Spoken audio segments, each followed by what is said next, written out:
Right. Okay, so so you would vote for Trump, but you're not going to vote for Trump, and you would not vote for Biden.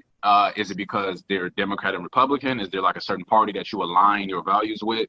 No, I mean, I'll vote for anybody that's got the best interests of me and my people. So, like, if it's in the best interest of me, then I can't just say that I'm gonna vote for you because it could be affecting the entire community surrounding me that I'm living in. So, yeah, you might put in a bill that's gonna help me financially. I might have a business. I might run a business. I might make $300,000 a year. You might put in you might place in an act of law that allows me to get a certain tax break that can save me $20,000 in a year. But if that's gonna cut people's salary $20,000 or $15,000, then I don't want that either. So it's kind of like I have to take it from the center. So my political views are more of a centrist. So I look at which candidates have the potential to cause the most damage, and which ones have the potential to cause to have the most help for the community. Right. If it's over 50 for me, then I could consider voting for you. Right now, neither one of them are really over 50 because I'm learning new things. Like more at first, I was geared more so towards Trump. I'm not going to Joe Biden because he out the gate. But as I'm doing more research every day, I'm learning more and more like the stuff that Trump is doing too. And it's just like, at first I thought it was more so on the surface level of like what he says. And then now I've been speaking to people about it, just talking, having these same conversations with people. And I learned more and more laws that he has actually put into place. Like what you were saying earlier with the coronavirus. He got rid of a law. He got rid of a team right before the pandemic hit. Yeah, and he's like messed us up. So. And then also you got to remember that he's planning on cutting a lot of funding for education and stuff. Mm-hmm. So as far as education, Black people get the bottom half of that. So we're going to be disproportionately affected on that. So like there's things that Trump is doing that is horrible. So I understand why you wouldn't vote for him. Like at this point, I'm in the middle too on that list of the two evils, trying to figure out is it Biden or Trump, and it's conflicting. Yeah, I'm constantly thinking about, like you mentioned, DJ, the education system. And I watched this video today about Betty DeVos and how within Trump's administration, if they're saying if schools don't go back in the fall, they're going to cut that like federal funding for federal schools. And it's just like, so just because there is a like global pandemic going on, you're trying to force people to go back into school, so then it's going to rise again. And we can see that obviously America hasn't like took control of this. That's why we're so far behind all of these other countries across the oceans. They're starting to reopen, and now they're trying to put people in more risk. And then there's kids, and kids don't necessarily know how to talk for themselves and say like, oh, I feel this type of way. So it's just like, this is the lesser of two evils, real life stuff. Yeah. But I want to, before we like try to flow out and end this, I have like this last little piece I have to bring up. Obviously, I'm a historical man, so you had mentioned that you may have not wanted to vote, but you said if you had to, if you was pushed to it, you would vote for Trump.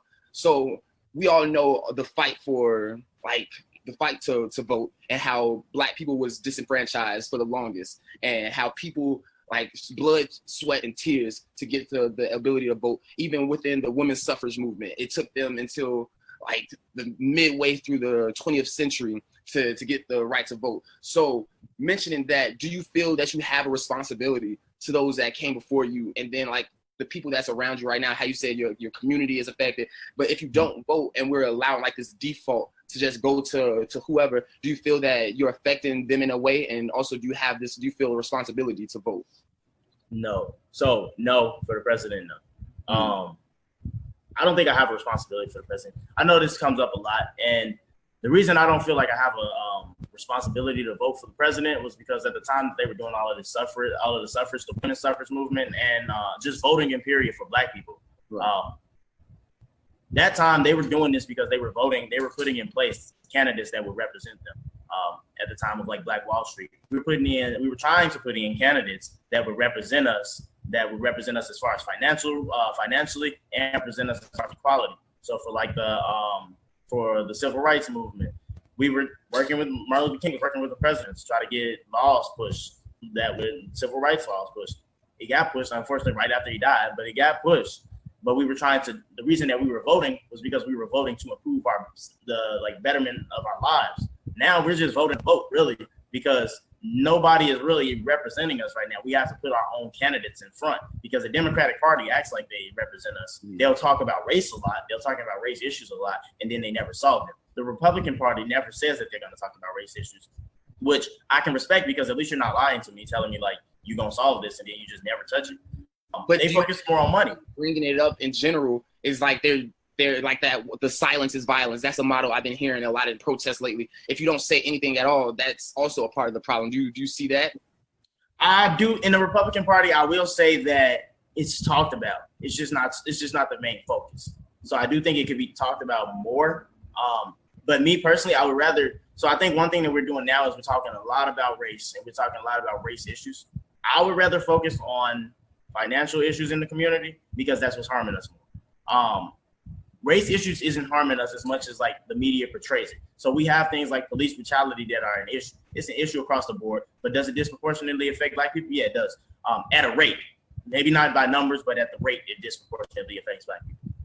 There are certain race issues. I see a lot of statues and stuff being torn down, but I'd rather be taking all of this energy and putting it towards, like you said, better in our education system, because that's where it starts. Better in our education system, better in the quality of our jobs, so that we can have more money. Because, you know, when you have more money, that solves other issues as well. We have more money, that solves issues like all of this crime that's going up. People robbing people for cars, people robbing people, period, killing people, all of this. Because when you got something to do, you don't have to go and do all of that. Mm-hmm. So I think that improving that situation, our economic situation, we would improve our race situation in general.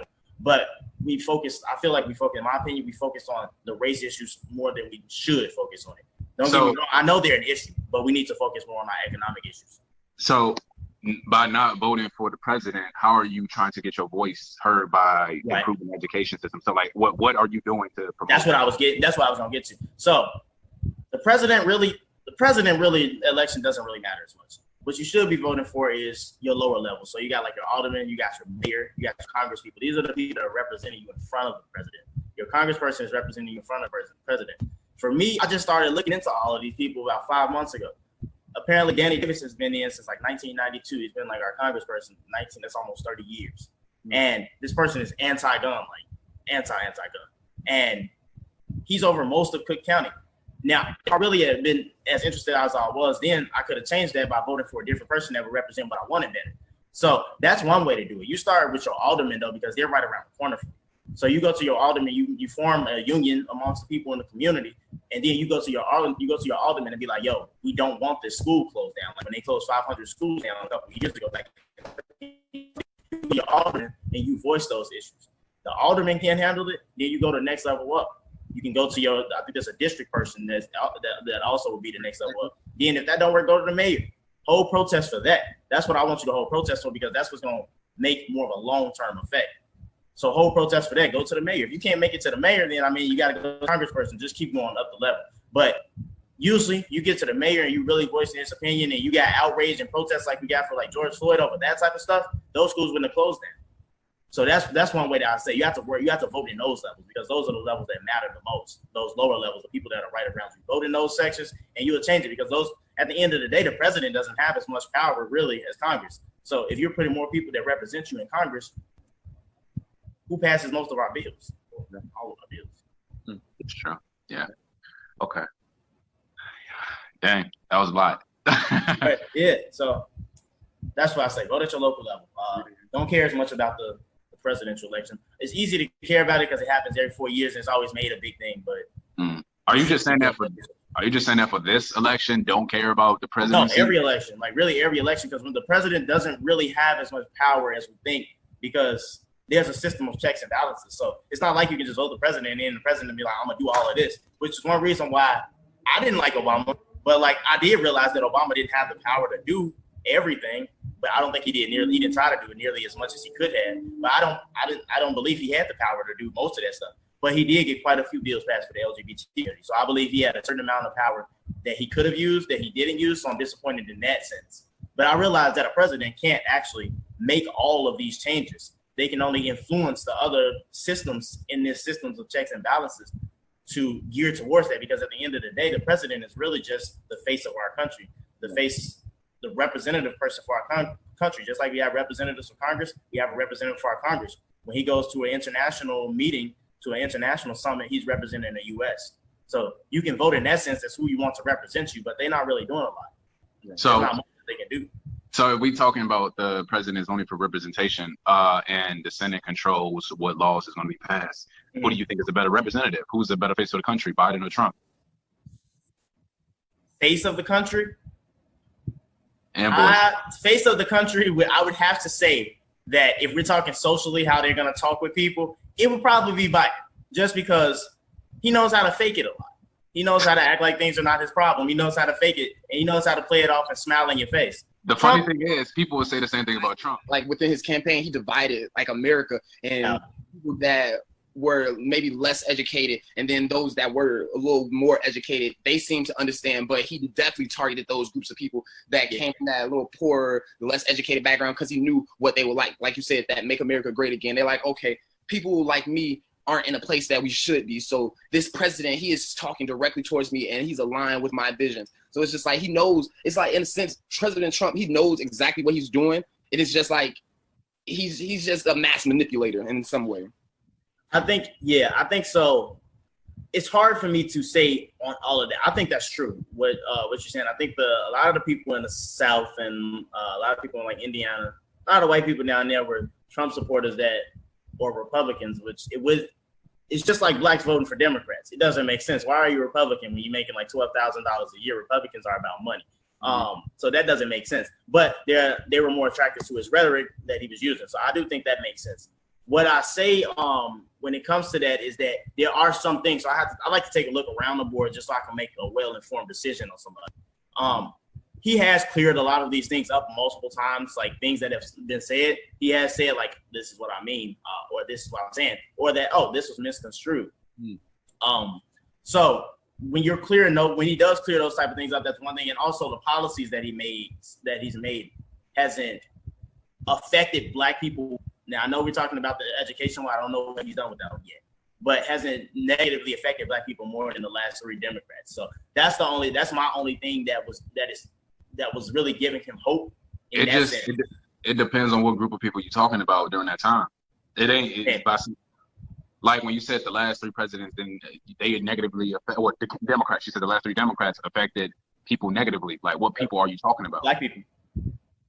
So you don't think that? What was the last 3 Democrats? I'm speaking for black people when I'm speaking on these type of issues, just because I speak more so because I know the community best. I don't know the Latino community. I don't know their issues as well as I know the black community. So I'm speaking for the black community's issues. When I'm talking like the issues that the problems that presidents have created for our community, I'm talking about the black community. So when you speak about black, are you talking about only like African American? I know we're gonna go towards that immigration for black people, but yeah, I'm talking more so about like now. I consider everybody that I consider people that are immigrants from like Africa, from Haiti, I consider them black people. So, but that's not what I'm talking about. Just because I'm talking about the people that are citizens, that would be more of an immigration issue than a black issue, in my opinion. It's both. It's both, bro. I don't know, because see what I'm saying, when you look at things like the crime bill that was passed, that disproportionately affected black people here because it was something that was targeted at minority communities, and those communities were often black and Latino. So I will put that in there. Those were targeted at those communities because the police said, we are going to patrol these areas and look for drugs the most in these areas. We are going to do the most drug stops in these areas. As far as immigration, that's anybody that's illegal here. That's not the thing. With immigration, it was like, it's just not illegal people. It's people that's trying to come into the country legally too. So when you got places from Africa, you got Trump saying, I don't give a F about these, shithole countries, then they're less likely to accept people from Africa, Haiti, Dominican Republic, these places that they don't deem worthy. But then they're more likely to accept these European countries from France, and then Germany and all these other places. So we're gonna get the lower end of the stick being black people because Trump doesn't believe that black and brown countries deserve to be in this country. I understand what you're saying. I do understand what you're saying. And I do think I do understand that issue. I can agree with you on that. That would be, I can agree with you on that. I will say that does stem from America's education system too, looking at that type of issue of like the immigration in Africa. Because if you've been to Africa, you've been in the African country, you've been to Tanzania. Yeah. Their degrees aren't deemed as worthy here or as credible here in the United States. I know in Ghana they were. It's hard. I know people with master's degrees that couldn't find jobs here. Even though they had master's degrees, they couldn't find jobs in the United States because their degrees aren't deemed as credible.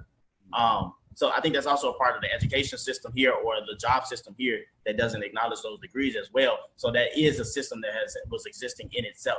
I think his language and rhetoric might have perpetuated that issue, but that's not an issue that he created. That's an issue that was already existing. But he's going to continue it. That's the thing. If someone is not trying to change it, they still an enabler. Yeah. Well, let me ask you this too, though. When you are here, now this is not to put a divide, but when you are here in my community, when I'm growing up here, I didn't see a whole lot, and I still don't see a whole lot of African immigrants or Haitian immigrants here in my community. So when I'm speaking, it's more so for who I grew up with, the community that I grew up with. I grew up with the Black people that were born in America. I grew up with the Black people in the community. So those are the issues I know the best. Just like I'm saying, I couldn't look at the Latino community and tell what their issues. I can't fight for their issues. I don't know their issues. I'm not Latino. I might know some of their issues, but I don't know all of their issues like they know their issues. Right. So when I'm speaking for the issues of the community that I grew up in. I see around here. I see just around the corner. Like when I see that a 7-year-old girl got shot in the living room, those are the type of issues that I'm speaking towards more so. So I'm like looking at the community that I grew up with, the people that I've seen the most, that I've interacted with the most. I know that I recognize African immigrants and Haitian immigrants, even if some of them might not recognize us. I recognize them as being part of the Black community. But also I don't know their issues as well enough to be able to like fight for all of their issues. If somebody came up to me and was like, this is an issue, like Trump is coming, like you're saying, yeah, I'd be like, okay, I understand that. And I do understand that. But I do think that you're right, he will perpetuate that. And he should fix it. Somebody should come to him with a plan to fix this, to fix the education, basically. Like I was saying, the educational piece of that issue. Okay. That stems from the colleges not being recognized as credible colleges. All right. We have to break the issue down to its core, more so is what I'm saying. Yeah. Man, this was a pretty good conversation that we had, just to hash out and to speak on our opinions on this upcoming election. I feel like there's not a lot of opportunities for just people in general to just have this in-depth conversation, and just even if we all have different views, we're allowing ourselves to talk that out and for us to try to understand that. So that's like one of the main reasons that we wanted to do this. So before we close out though, I had when we was talking about Trump and his administration, it made me think about like his travel ban, and he like tried to get it passed, but then the House, they voted to repeal it. So do you think that's like tainted his image at all, that he tried to restrict people that come here internationally to not be able to go home? Because that in turn, it's like the EU, Europe and all that, they then banned American flights to their country. So it's just like, it seems like he's not necessarily doing the right thing. So I just want to get to that last your last thoughts on that. So you're saying he's stopping them from going back to their home countries? Yeah, he tried to, but then the House of Representatives, they voted to repeal it because it's just like that's ridiculous. Was it because of the coronavirus, or what was this because of? No, it was just he didn't want it, like they were on visas, I'm guessing, right? Mm-hmm. He didn't want them to go back to their communities. Yeah. Like their home.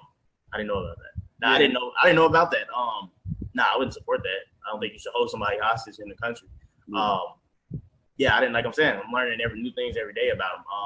I didn't know that. I'm gonna have to look into that. Yeah. So I wouldn't support that, holding somebody hostage in your country. That seems a little bit terroristic to me. But that's yeah. I can put that. All right. Well, so to close out, we're gonna do this little thing called final words. Okay. So any final words from Shaun? Further words, you said? Final words, like lesson, conclusion. Make a well-informed decision in this upcoming election. If you decide to vote, do your research, do your due diligence, and make sure you look into your local elections as well, because those will be on the ballot. Make sure you're looking into your Supreme Court justice, the judges. Make sure you're looking into your Congress people, all of that, because like I said, those are the more important positions. The president is just a face more than anything. So make sure you're looking at those positions and making the best decision on that, because we already got a hard decision anyway with the presidential election. Eric?